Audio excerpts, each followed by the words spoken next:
Hello everyone and welcome to my channel. It's Kay here and I'm here today first of all to say a couple of thank yous to two lovely ladies, one of which is Scrimpingmommy and the other is Bohemian Crafter, because the project I'm bringing you today has been helped along and inspired by those two ladies. In front of me are the papers that I've used for the kit, and it's a very masculine kit, and also the first kit as designed by Scrimpingmommy herself, which is available on her Ko-fi site, and you know, I will endeavour to leave links below to share with you where the kit is available.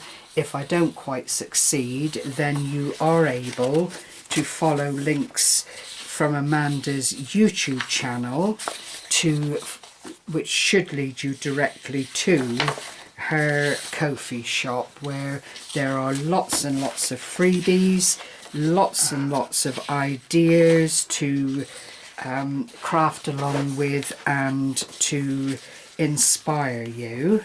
So that is that little bit. It is, as I've already said, excuse me reaching over, a masculine kit. There are also these figurines available for fussy cutting, and all in all there is lots and lots of pieces there to make a really lovely project with. So the project I'm bringing to you today is this little booklet affair. It was designed to be a little insert to a journal, I believe, and this has been put forward by Eva, who is Bohemian Crafting, or Bohemian Crafter. I'll leave a link below the channel.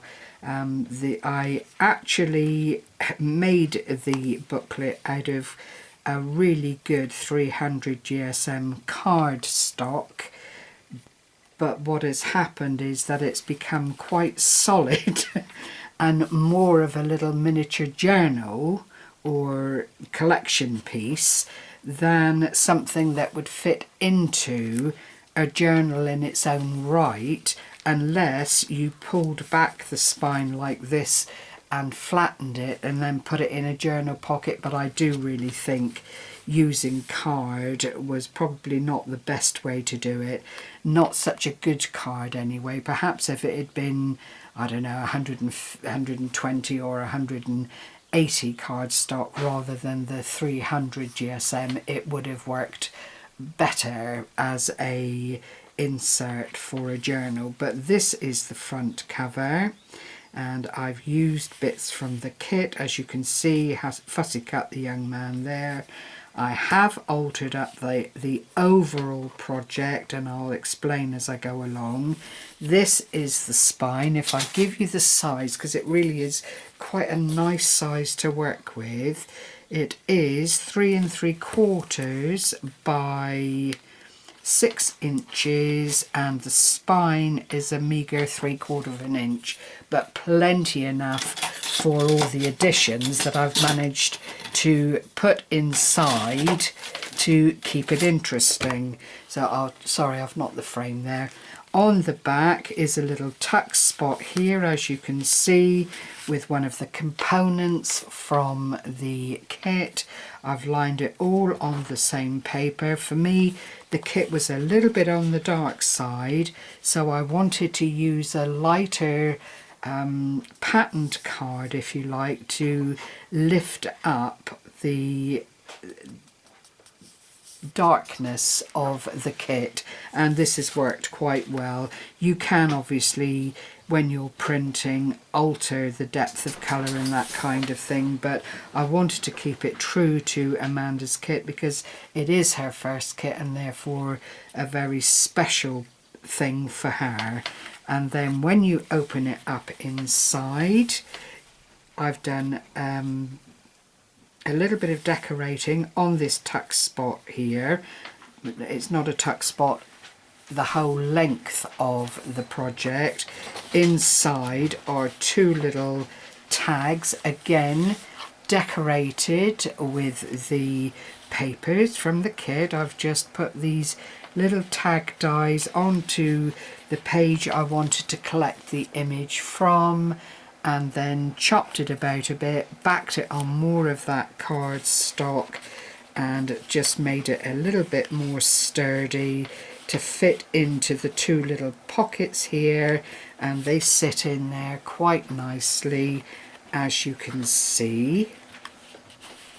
And then on the inside here is a cheeky little wallet that, again, I've used the design kit and an envelope, and literally all I've done is decorated the outside of the envelope, made two little thumb pulls either end, let the papers speak for themselves, which they do admirably.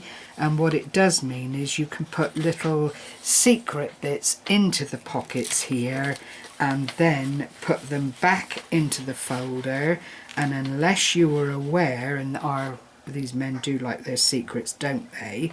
But unless you were aware that it was there, that could almost be two more tags, so it's a little bit of subterfuge there, we'll call it. Then I put in these bits of coffee dyed paper, and I've got a little bit of blue in them. These are donkey years out. I can't even remember when I stained them.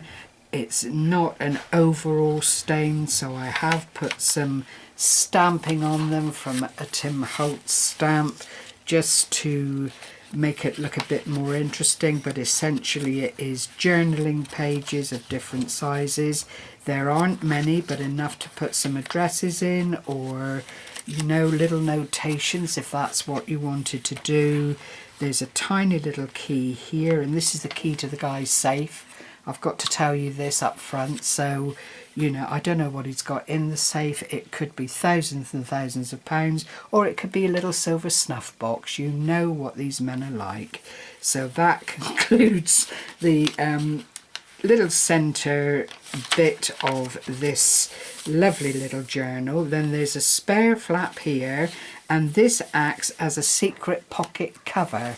So again, unless you knew that that was a pocketed area, with that little bit there, you might be forgiven to think that for thinking that it was a spare bit that had been forgotten to glue down, or a little tack spot or something like that.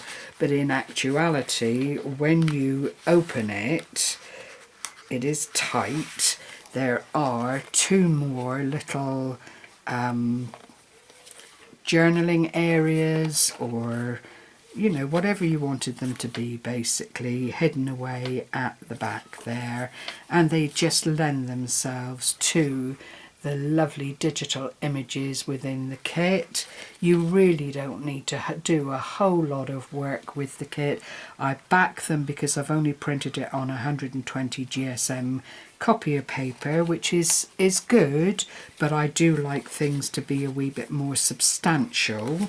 And then that fits back into that little area there. Now, when Eva did it, Bohemian Craft, she used this as a passport holder because it's the right size to hold a passport, if that's what you wanted to do. If you used it as a little travel wallet or something of that nature, you would be able to keep your tickets in it. I'm making an awful hash of putting this back in. 2 seconds. But that was, I think, the idea of Eva's project. She didn't put the journaling in. I've done that myself. I've decorated all of these bits here.